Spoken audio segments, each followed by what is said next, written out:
Entonces, en el 2021 nosotros presentamos cómo desde el propio Estado habían estructuras de net center. En Guatemala les decimos net center, digamos, a todas estas cuentas anónimas. En Panamá les dicen call center, en otros países les dicen bots, pero todos hablaban de eso y nadie lo había podido documentar.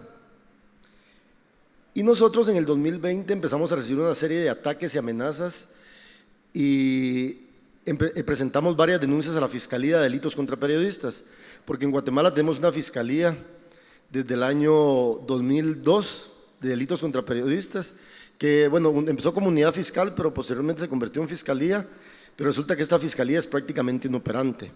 Empezamos a presentar denuncias porque sospechábamos quiénes estaban atrás de todas esas estructuras.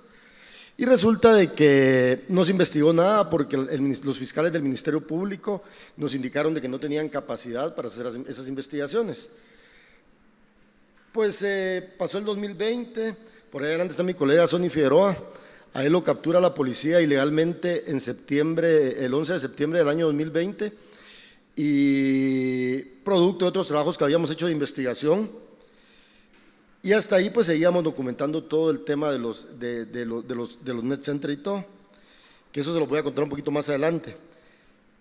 Pero el año pasado nos encontramos de que habían muchas campañas agresivas en contra de periodistas, opositores y activistas. Y resulta que descubrimos que desde el propio Congreso de la República se estaban operando estas campañas de net center. Pero la mayor sorpresa fue cuando nos encontramos a esta persona, que es el vocero presidencial y secretario de Comunicación Social, y encontramos que manejaba una cuenta alterna en Twitter. Y con esa cuenta alterna hacía exactamente lo mismo, pero lo que más hacía era injuriar periodistas. En Guatemala hay 3 delitos tipificados en el Código Penal, que es injuria, difamación y calumnia.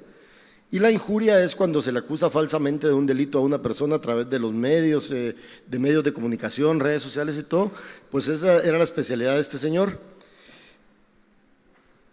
Y resulta de que no solo usaba la cuenta alterna de Twitter, sino que adicionalmente compartía contenidos de otras estructuras de net center.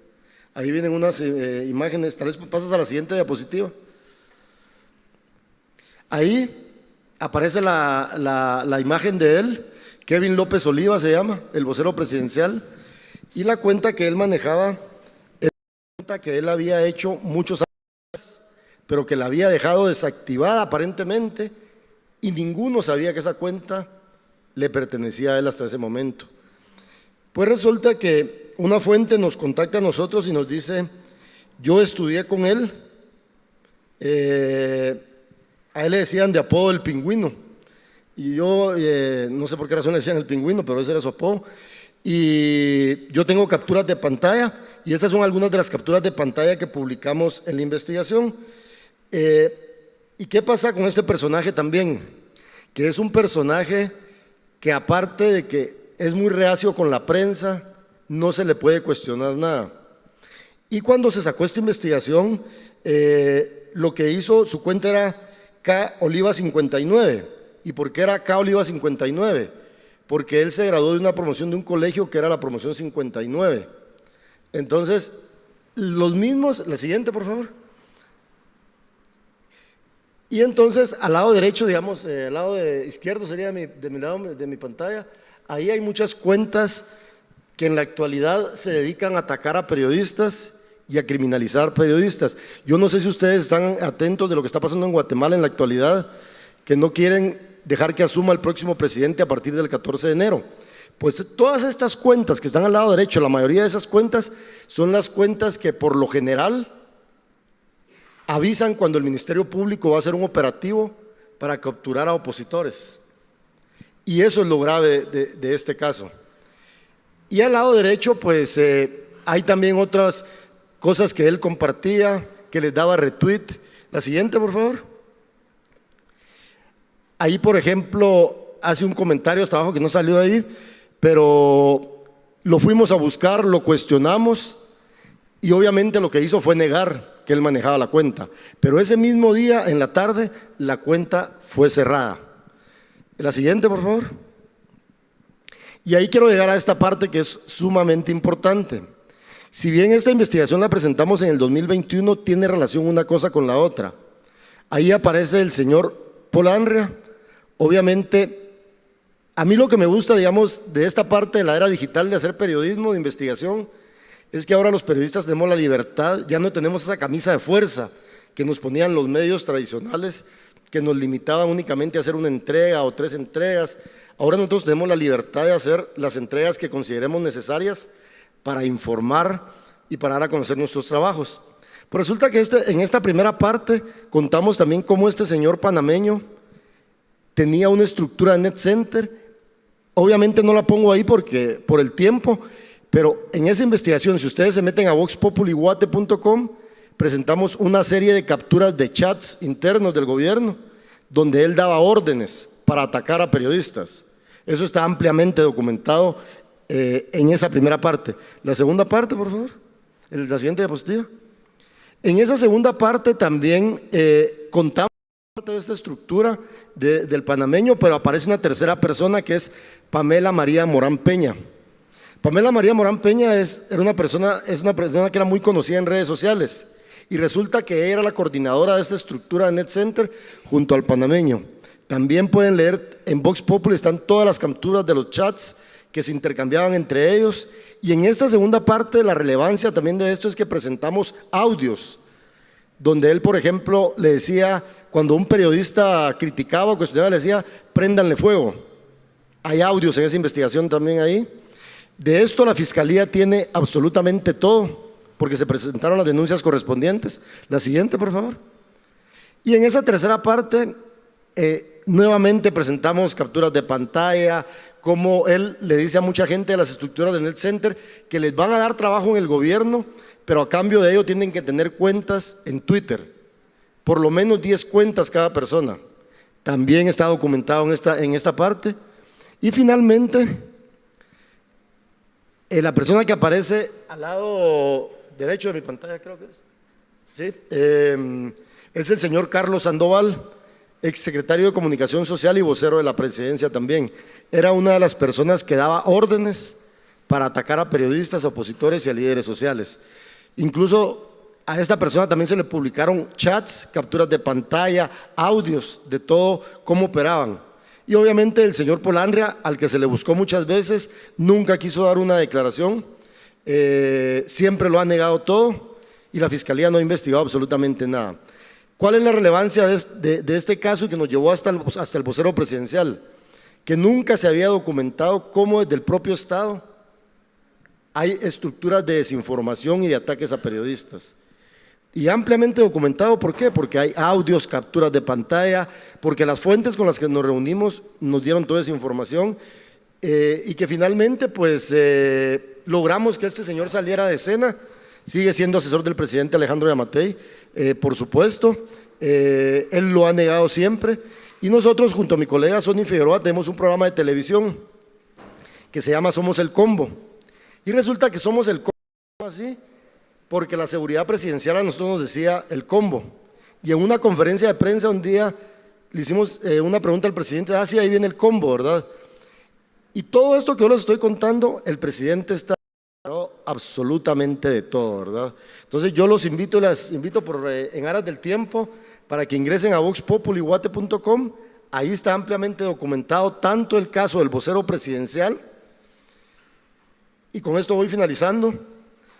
Lo que sucede es que en la actualidad nos enfrentamos a una red de información demasiado poderosas, y en la medida que vayamos documentando esto, denunciando estas estructuras, yo creo que también vamos a ir limpiando las redes sociales de desinformación, porque resulta que cada vez que nosotros publicamos una investigación, nos acusan de todo, ¿verdad?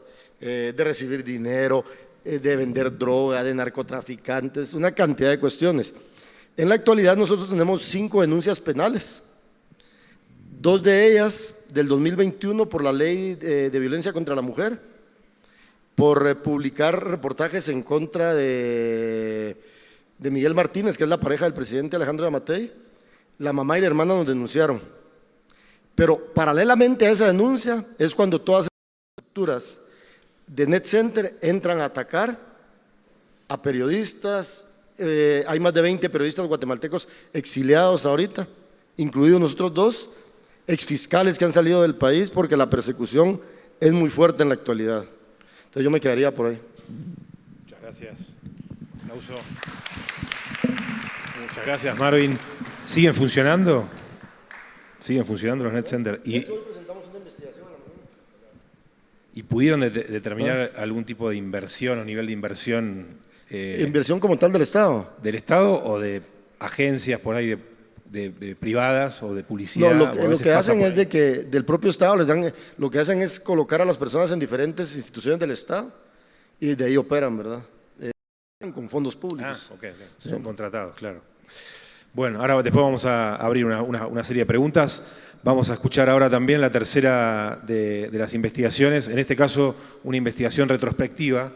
Se llama El accidente nuclear de Ciudad Juárez, así está presentado, y lo va a exponer Laura Sánchez, que es periodista freelance y que publicó esta investigación en la revista Gato Pardo, muy conocida. Te escuchamos y después te vamos a preguntar también. Gracias. Hola, buen día, buenas tardes. Mi nombre es Laura Sánchez Ley, yo soy periodista mexicana y esta historia tiene un nombre muy poética. Se llama Cuando tuvimos miedo a las nubes, pero no tiene nada de poética, quiero que sepan.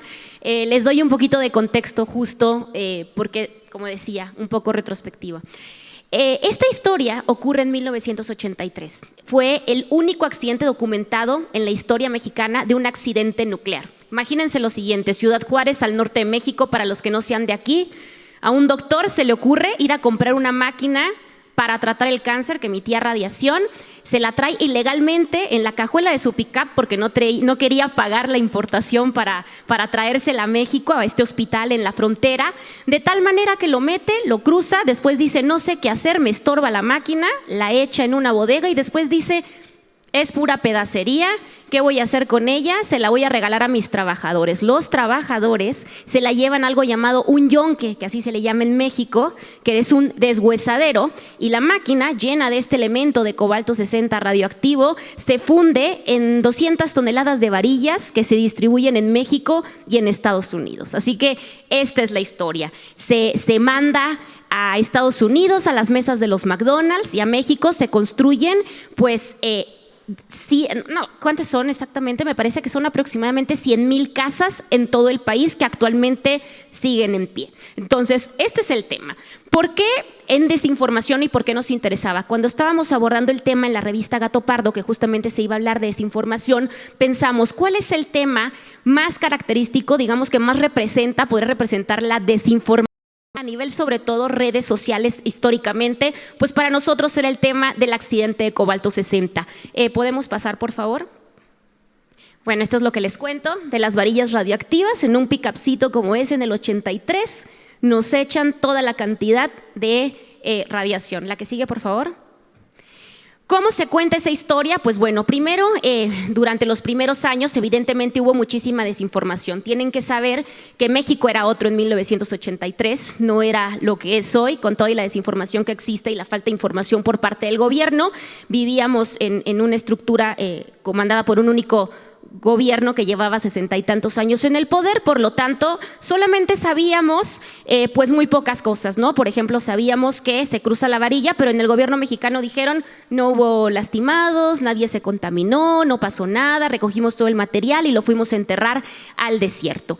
Sin embargo, como les digo, pasaron los años y por alguna razón, sobre todo en la juventud mexicana, es un tema que les llamaba muchísimo la atención y empezaron a replicarlo por todos estos canales de YouTube, ¿no? Contando una historia que realmente nosotros decíamos, es que no sabemos nada del único accidente nuclear que ocurre en México. La que viene, por favor. Para morirse. Les voy a dejar un pedacito de radiación. de más o menos lo que se contaba del accidente. Para morirse por todos esos pozos de radiación. Pero ellas también se ponían a jugar con la pintura porque como brillaba decían, mira, me voy a pintar los dientes. Mira esto. Las uñas. Sí, no sabían que después se les iban a caer los dientes a pedazos por culpa de eso, güey. Entonces, que ahorita se nos hace bien normal, pero en estos tiempos Sí, la radiación... Fue Chernobyl el que como que metió la radiación en el consciente colectivo. Pero antes, también dices, no me voy a poner pintura en los dientes, ¿no? O sea, sí tienes que tener un nivel de estupidez. yo rompo un fierro, le empieza a salir una luz azul, Te se echas siente a correr a la calientito. chingada. Sí. Entonces, nosotros nos dimos cuenta para esa edición, ¿no? Ese tipo de cosas de, la radiación me tumbó los dientes, la radiación tal cosa, ¿no? Es que hubo unas empleadas de una maquiladora que dijeron, ¿Qué fue lo que hicimos? ¿Qué fue lo que rastreamos? Pues bueno, ustedes pueden ver todo este tipo de videos espectaculares, ¿no? Súper amarillistas, visitando las casas del Cobalto 60, que ya no hay, esas casas no son, por ejemplo. Llegué al cementerio nuclear y cuando ustedes le pican ese video, el joven también dice que vio un ovni en el lugar, por ejemplo. Cuidado, el cementerio está contaminado, muy peligroso, ¿no? Ese es el tipo de información, digamos, que las nuevas generaciones tenían del único accidente nuclear. La que viene. De tal manera que lo que nos propusimos hacer en la revista fue, y a lo mejor alguien ya ha escuchado un poco de la metodología que yo les he platicado con otro tipo de historias, fue aperturar finalmente todos los expedientes que existieran en el gobierno mexicano. Es decir, que incluía ir a la desaparecida Comisión de Seguridad Nuclear, que muchos ni siquiera en México sabíamos que existía y que operaba en una de las colonias más hipsters de la ciudad, por ejemplo, por una parte. Por otra parte, teníamos que ir a los archivos de la Secretaría de Relaciones Exteriores y pues a los archivos de la Procuraduría General de la República para reconstruir y saber realmente cómo ocurrieron las cosas y tratar de contrarrestar un poco esta campaña que existe, que ustedes le ponen accidente de Cobalto 60, van a encontrar de verdad cientos de videos con historias distintas y que ahora los jóvenes replican, de verdad que es un tema que les gusta mucho, ¿no? Nosotros lo que hicimos y nos decidimos fue hacer esto. Evidentemente lo primero que hicimos pues fue hacer solicitudes de acceso a la información para tratar de conseguir toda la información, sobre todo diplomática, ¿no? ¿Qué pasó? ¿Cuál fue el papel que desempeñaron los gobiernos mexicanos y de Estados Unidos en un tema que de verdad sí trajo graves consecuencias y hubo bastante gente pues contaminada con radiación y que ahora nosotros pues finalmente encontramos los nombres de las víctimas, qué fue lo que pasó realmente? De tal manera que la primera negativa pues fue la negativa, ¿no? Como siempre, imagínense, estábamos hablando de responsabilidad de funcionarios de las comisiones de seguridad nuclear de México y de Estados Unidos, así que no lo reservaban como secreto de Estado, ¿no? La argumentación era justo eso, ¿no? Que podía afectar las relaciones binacionales entre México y Estados Unidos. Así que de ahí nos fuimos, impugnamos la respuesta. En México hay un mecanismo, nos fuimos a impugnar estas respuestas de todas las solicitudes que realizamos a las distintas dependencias, porque además tengo que decirles que lo pedimos en paquete, no solo pedimos el tema del accidente de Cobalto 60, sino que en México hubo un segundo caso que tuvo un precedente, que fue que trajeron leche contaminada de Irlanda. Imagínense lo siguiente, bueno, no se lo imaginen, pasó, no es anécdota. Y la leche pues estaba contaminada, tenía niveles de contaminación por el accidente de Chernobyl. Entonces pedimos, digamos, este paquete. Las negativas fueron tremendas, como les decía, realmente Relaciones Exteriores, Secretaría de Salud, los archivos del Congreso, la Comisión Nuclear, todo fue negativa. Esto lo empezamos hace aproximadamente 2 años y medio, casi 3 años yo creo ya, y es un proceso que todavía sigue. Si bien la publicación se logró en la revista Gato Pardo, es un proceso que sigue. Evidentemente, localización de fuentes. Una vez que obtuvimos los documentos judiciales, tengo que contarles que obtuvimos aproximadamente 8,000 documentos diplomáticos que incluían estudios de sangre, es decir, cosas que eran difíciles de comprender para nosotros. Estamos hablando de radiación, de niveles de radiación. ¿Qué tuvimos que hacer una vez que abrimos los archivos? Pues buscar científicos que nos explicaran realmente qué fue lo que pasó y cómo puedo leer estos niveles, ¿no? Nosotros como periodistas pues sabemos hacer todo, pero les tengo que decir que el tema de radiación y cuestiones nucleares no eran mi tema, ¿no? Sin embargo, bueno, yo decía, tiene que salir esto de alguna manera. Evidentemente también hicimos trabajo de campo en el desierto de Chihuahua, donde ocurrió todo el caso, ¿no? Una vez, y esta es la parte que a mí me encanta, que logramos abrir esta documentación pública, que era de todos, que se pagó con el dinero de los mexicanos y que sin embargo nos dicen, no puedes porque me vas a afectar mi relación con los gringos. Lo que sucedió fue que empezamos a localizar a gente que nunca había platicado desde 1983. Empezamos a buscar nombres de pacientes, nombre de todo el mundo. Yo les puedo decir que hice aproximadamente 175 contactos con víctimas. La mayoría habían fallecido, con funcionarios de la Comisión Nuclear. Pero bueno, finalmente encontramos algunas voces súper bonitas para reconstruir esta historia. La que viene, por favor. Más o menos un videíto de cuál era el estado en el que encontrábamos los expedientes.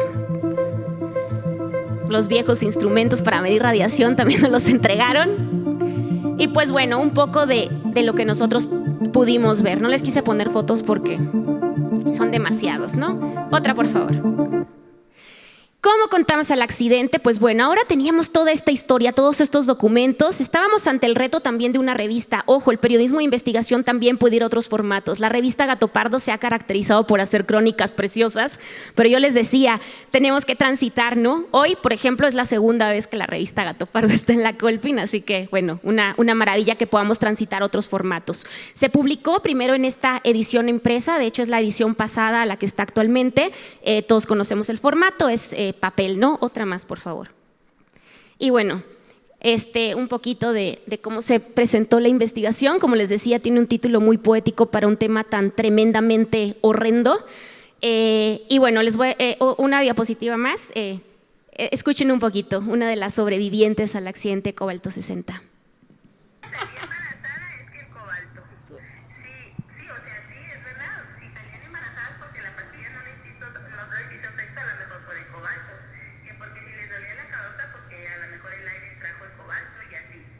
Marta, pero el miedo, digamos, cuando no habían hablado con él, ¿cuál era? O sea, ¿ustedes qué sentían que podía ser el cobalto a la agricultura?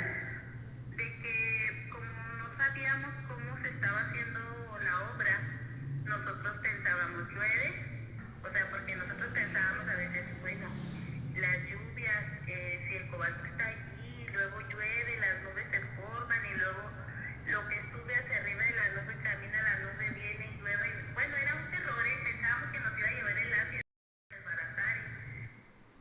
Otra, por favor. Este es el testimonio de la señora Marta Ávila, por ejemplo, ¿no? Que encontramos pues por primera vez después de muchísimo tiempo.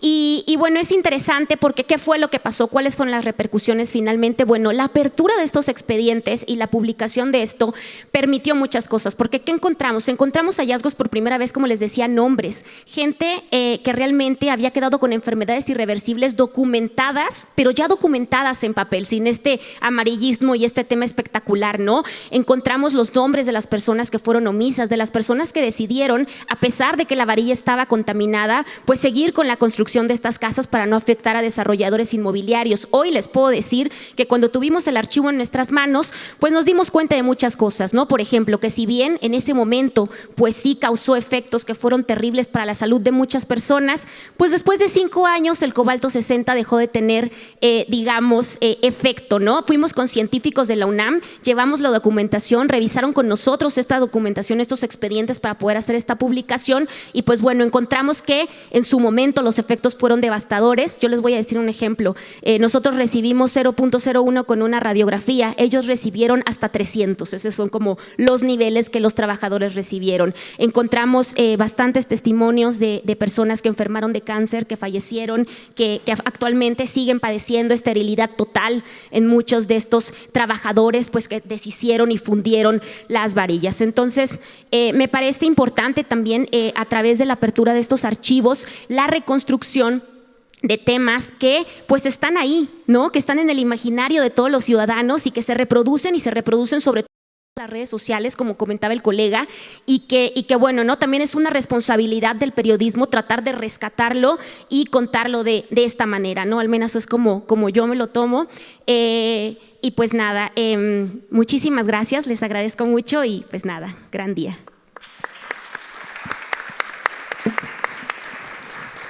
Excelente, Laura. Muchas gracias. Bueno, hemos escuchado 3 trabajos con el, como decía al principio, con el foco en la desinformación, pero desde otro lugar, ¿no? Intentando desentrañar en el primer caso, en el detalle, cómo el propio Bolsonaro y su administración utilizaban sus declaraciones públicas para falsear y desinformar. Bueno, ellos pudieron documentar con diferentes metodologías, hemos visto, por supuesto, para hablar del tema. En el caso de Aufatos pudieron documentar 6.685 declaraciones falsas a lo largo de 4 años, ¿verdad? 4 años. ¿Y siguen haciendo esto hoy en día o no es un tema que esté en agenda, el tema de la desinformación desde el poder político? Houve uma mudança de paradigma, né, com relação ao que era o Bolsonaro e ao que é o Lula hoje. Não que o Lula não diga mentiras, é lógico que sim, mas a escala da mentira que fazia parte da agenda política do Bolsonaro era diferente. A agenda política, o propósito da mentira durante a gestão do Bolsonaro fazia parte do seu plano de governo.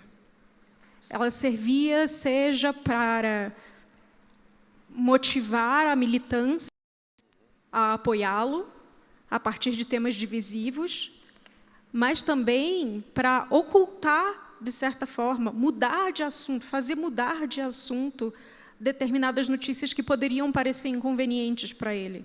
De hecho, todas esas mentiras fueron sedimentando en sus seguidores hasta el día de la derrota electoral, cuando no la quiso reconocer, ¿verdad? Quiero decir, esas mentiras tuvieron su efecto en el mediano plazo. Exato, porque no longo prazo não importa muito o que é a mentira, mas o volume, porque isso degrada o sistema de confiança da sociedade nas instituições.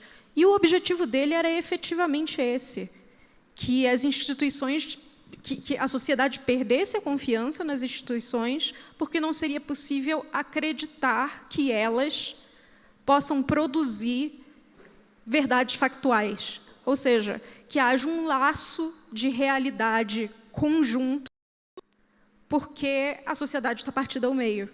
Fue básicamente eso que aconteció. Muito obrigado, Thay. Bueno, el mismo esquema, entonces, también en el caso de Guatemala, aunque con la utilización de cuentas falsas y de personas contratadas del Estado, ¿no? Quiero decir, esta cuestión de sedimentar la mentira utilizando de alguna manera el modelo de negocio también, ¿no? de las redes sociales, que implica la reproducción y el impacto en escala, ¿no? Te quería preguntar algo antes, y por supuesto me olvidé, pero no, te quería preguntar si el hecho de que desde el Estado, digamos, ustedes han encontrado esto y lo han documentado. No, te lo pregunté antes, perdón, respecto de la inversión, si había un tipo de inversión. En Argentina se habla de troll centers, por ejemplo, por el troleo, que es una denominación que tiene que ver con trolear a alguien o agredir a alguien y señalizarlo permanentemente en las redes. Vos decías que esto continúa actualmente, eso quería preguntarte, si sigue este fenómeno y si hubo algún tipo de denuncia y si hay manera de denunciarlo esto, ¿no? Bueno, sí, yo creo que ese es uno de los principales problemas que tenemos ahorita, no solo en Guatemala, el tema de los troll centers, como vos decías, net center que les llamamos nosotros, porque resulta que lo que está pasando en el caso concreto de Guatemala es de que los mismos net center anuncian cuando van a haber capturas de personas. Eso es sumamente grave. De hecho, nosotros lo platicábamos con los colegas de Artículo 19, que va a llegar el momento que nosotros como periodistas tenemos que ver qué hacemos con lo que está pasando en redes sociales, más a fondo. ¿Y por qué les digo esto? Porque resulta que a los periodistas las redes sociales nos ponen temas de censura. Les pongo un ejemplo. A veces uno publica, por ejemplo, la placa de un vehículo del Estado, que a nosotros nos ha pasado muchísimo, y nos bloquean las cuentas de Twitter. Si bien Twitter no es la principal herramienta de nosotros, es una herramienta para dar a conocer nuestros contenidos. Facebook, Instagram, y por eso es que es sumamente relevante debatir sobre estos temas. Porque imagínense ustedes que desde el propio Estado de Guatemala, el propio presidente de la República, su principal asesor, su vocero presidencial, estén atrás de estas estructuras. Eso es sumamente delicado. Lamentablemente hemos denunciado esto a las empresas como Twitter y no pasa absolutamente nada. Lo que está contando Marvin es absolutamente así. En Argentina tenemos un caso muy reciente de un influencer, youtubero, no sé cómo se dice, youtuber, muy conocido en Argentina, que denunció, que tiene una denuncia por acoso sexual y reducción a servidumbre a una persona. Lo denunció un medio y él quiso, con todos sus seguidores, hizo toda una movilización para que les bloqueen la cuenta del medio. No lo logró, pero sí logró bloquear las cuentas de los periodistas de ese medio y hoy tiene las cuentas bloqueadas. Nosotros desde las organizaciones de Argentina estamos tratando de que les rehabiliten las cuentas y efectivamente chocás contra la burocracia de las plataformas tenés que crear un ticket, quién sabe dónde, que lo lee quién sabe quién, y entrar en una dinámica donde probablemente no recuperes por un largo tiempo tu cuenta.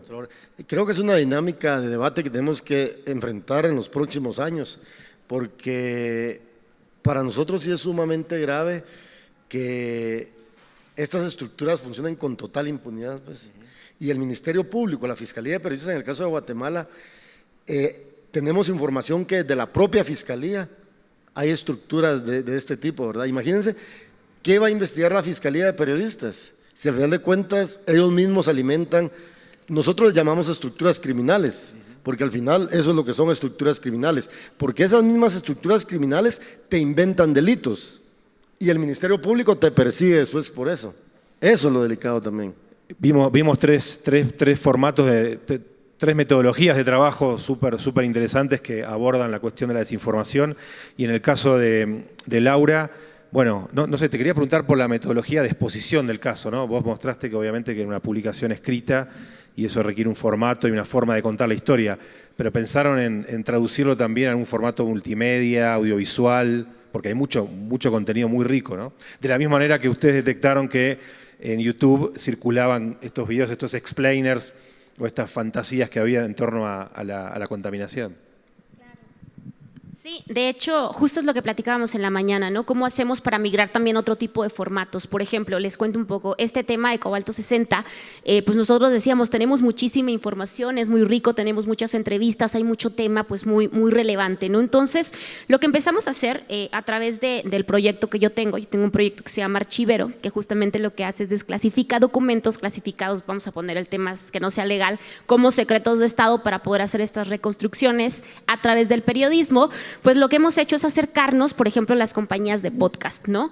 Por ejemplo, en el caso de Cobalto 60, estamos trabajando para el próximo año ya con una empresa en Estados Unidos, en Los Ángeles, para pues sacar el podcast de esta historia, ¿no? Entonces creo que también es una manera muy interesante cómo podemos transitar otros espacios, como son el cine o el tema del audio, sobre todo con contenidos como estos, ¿no? Creo que a la gente le gusta, está viviendo esta cosa que le llaman los americanos el revival de temas periodísticos, ¿no? Temas que sucedieron en 1980, en 1990, vemos un montón de series en Netflix, en todos lados, pues que están tratando este tipo de temas. Entonces, yo sí tengo que recomendarles que llevemos, es decir, las investigaciones se pueden llevar al plano también mainstream y contarlo, tener nosotros la capacidad de contarlo desde otro lugar, ¿no? ¿Cuántas veces no vemos series y muchos de los periodistas que vivieron esa época dicen, eso no pasó así, eso está mal, eso no está sucediendo, eso está...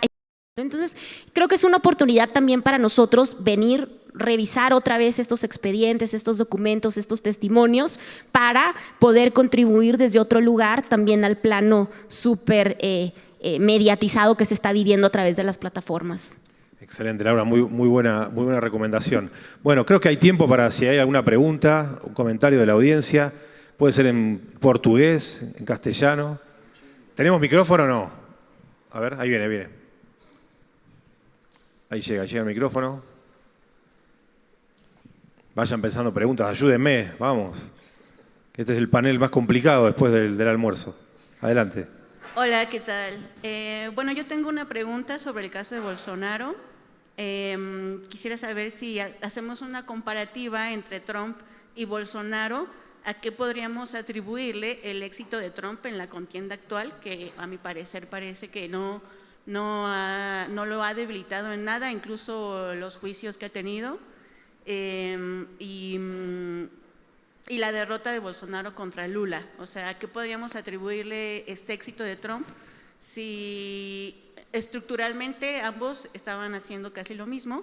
Y para Laura, quisiera saber si podrías decirnos un caso actual de desinformación que surja desde las redes o desde los medios tradicionales que esté teniendo un impacto real en la sociedad. Gracias. ¿Te animás? Yo, lo de Trump, no sé si te animás a contestar lo de Trump también. Não. No. Eu não sei falar especificamente do Trump em termos de volume, mas de estratégia, sim, porque são estratégias muito semelhantes. E como a gente tem visto, são processos de desinformação de longo prazo. Essa estratégia de falar repetidamente mentiras não é só uma tentativa de desviar a atenção momentaneamente, mas para calcificar essa separação entre pessoas que acreditam e que não acreditam, que defendem determinados valores e que não defendem. E isso é um fenômeno que você vê, por exemplo, nas redes, de uma maneira bastante evidente, né? Twitter, Facebook, TikTok, funcionam dessa maneira também. Então, é um fenômeno sistêmico que se repete em vários países. A gente sabe que começou num sentido de que tomou uma proporção maior com Trump e que se repetiu com Bolsonaro. Pode ser que se repita com Milley, por exemplo. Não sabemos. Pode ser que se repita no ano que vem, mas não sabemos.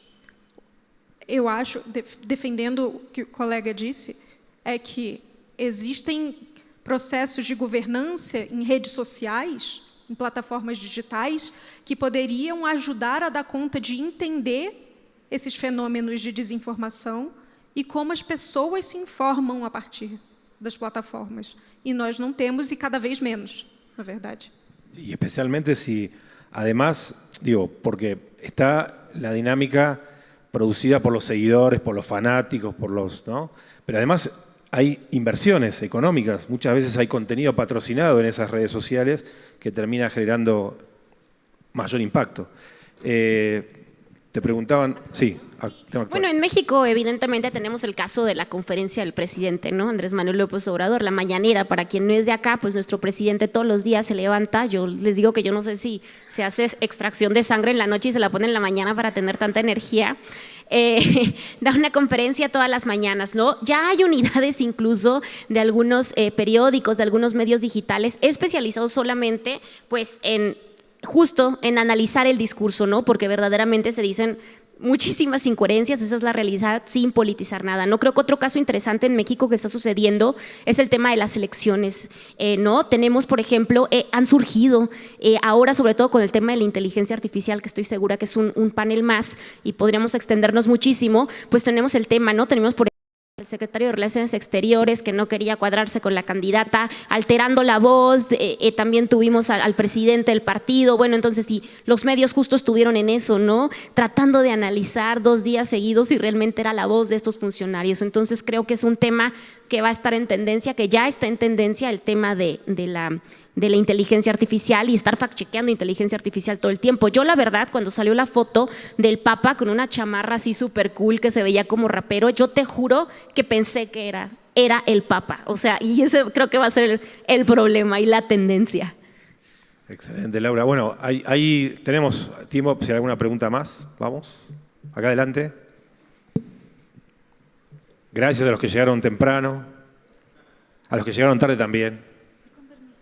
Santiago. Estuvieron deliberando y salieron, el jurado tuvo que escaparse del temblor. Hola. Adelante. Bueno, mi pregunta igual y podría ir para todos, pero específicamente para Laura. Yo soy muy joven y la verdad es de que no tengo mucha carrera y sin duda alguna tampoco tengo experiencia como de clasificando documentos o expedientes y quería preguntarte ¿cómo empezaste tú o dónde puedo conseguir esas herramientas o es algo que aprendiste casi que autodidactamente y sobre la marcha? Acá está mi maestra Alejandra Chanik, me enseñó a hacer mi primera base de Excel. No. Mira, realmente yo siempre estuve interesada en el tema histórico. Yo antes de ser periodista quería ser historiadora, pero pensé que me iba a morir de hambre.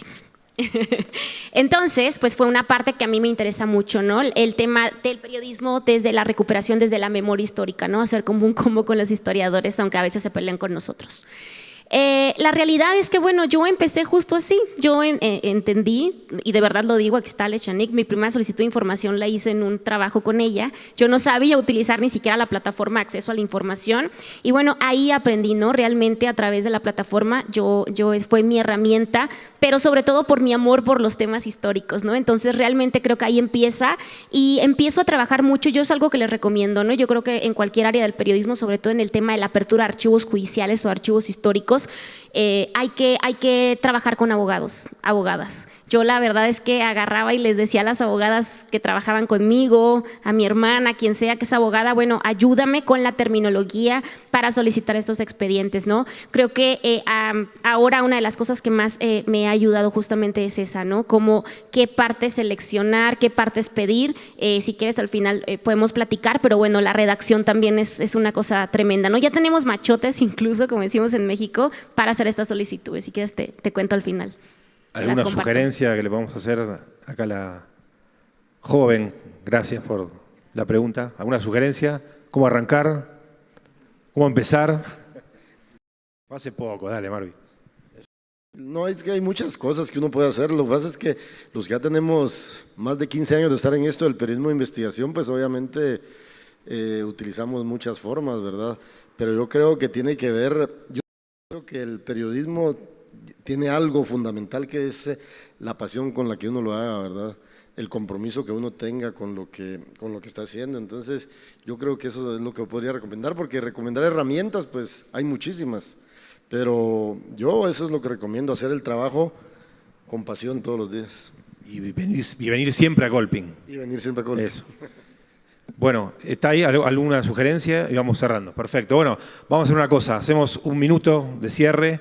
¿Alguna reflexión que se hayan quedado o surgido a partir de este diálogo? Empezamos al revés, por vos. Nada, mi sugerencia yo creo que es la misma para todos y todas, y es que hay que seguir, hay que ser perseverantes. Yo les digo que más que un oficio también es un hobby, ¿no? Por ejemplo, en el caso de la apertura de expedientes o de archivos, yo lo veo así, ¿no? Como, no tengo nada que hacer, ahora voy a pedir este archivo y lo voy a monitorear durante 3 años. Esa es una de mis máximas. Siempre les digo que si realmente no lo ven como eso, se van a desesperar y van a abandonar en el camino. Pero creo que la recompensa es muy linda. Yo tengo que hacerles una confesión. La primera vez que abrí una caja con un archivo así que para mí era muy importante, muy histórico y que se iba a convertir en una investigación periodística, lloré, o sea, de verdad, o sea, creo que eso es lo que hay que meterle siempre, ese ánimo y ese sentimiento.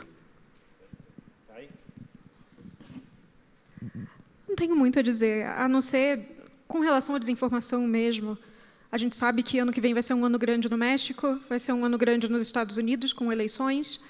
E eu acho que a gente precisa ver a desinformação como um fenômeno entre pessoas.